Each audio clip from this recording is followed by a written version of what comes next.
I mean, we do offer a better humanity, but how that affects the greater world. And that's not something that we're used to thinking about, I think, as Christians, especially those that have grown up in those streams, whether it is the Willow Creek stream you mentioned or the MacArthur stream.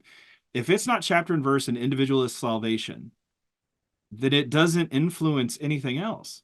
And that is toxic to me. I mean, what do you think of that? Is that part of the reason why you've written this book to help us think more holistically? The book started because I used a lot of Catholic social teaching in the first book, In Search of the Common Good. And I found when I was in college, I was coming out of this fundamentalist background. I have a friend who she used the phrase, because she grew up in a similar kind of world, that her faith was privately engaging and publicly irrelevant. Um, and that's what I was struggling with in college. And I was also struggling with it because I was an English and history major.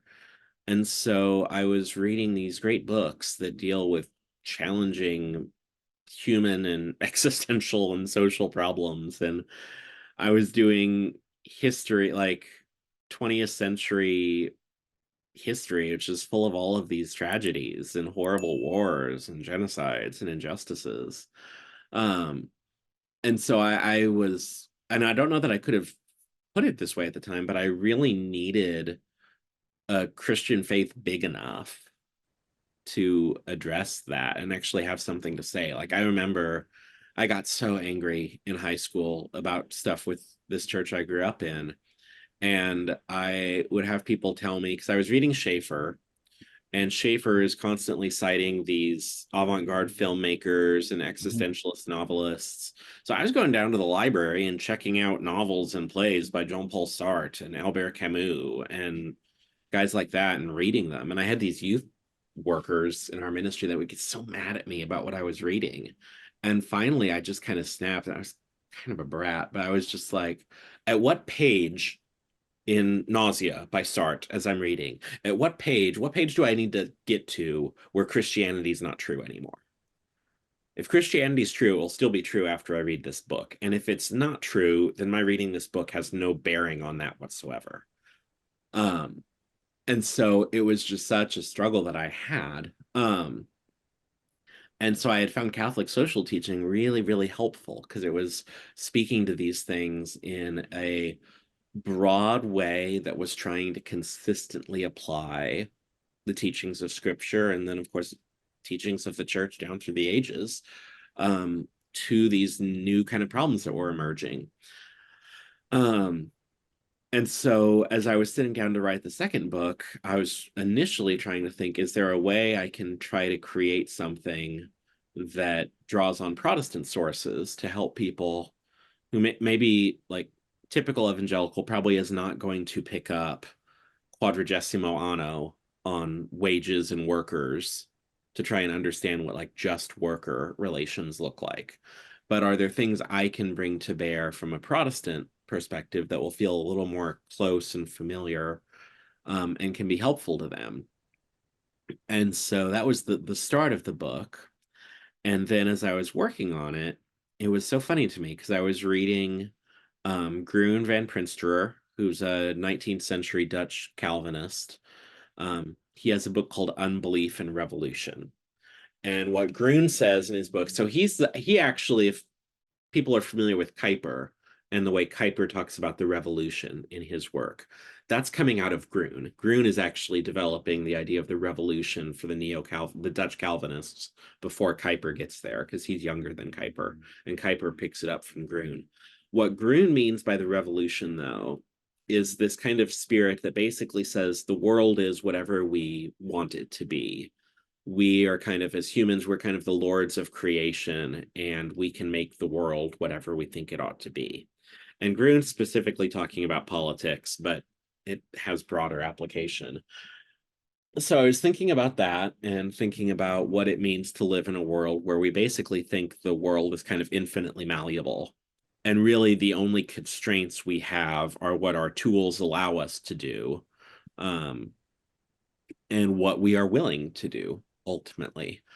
Um, But once you recognize that, that kind of mentality just touches so many things.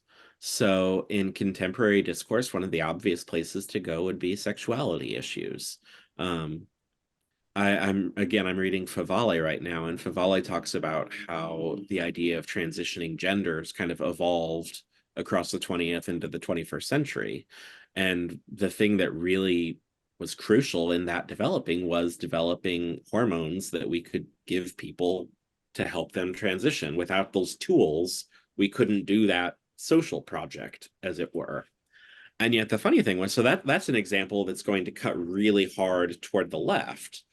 um, but the funny thing was, I was also, while I was reading Grun, I was reading Willie Jennings, who's a theologian at Yale, who does a lot of work on race and Christianity. And Jennings roots a lot of his ideas about race in um, early colonial exploration and conquest in the Americas, where he's constantly sourcing, and he just lays it out in his work. He's constantly finding these early colonial explorers that come to North America or South America and see it as this place that's kind of ours for the taking, ours to make of what we will.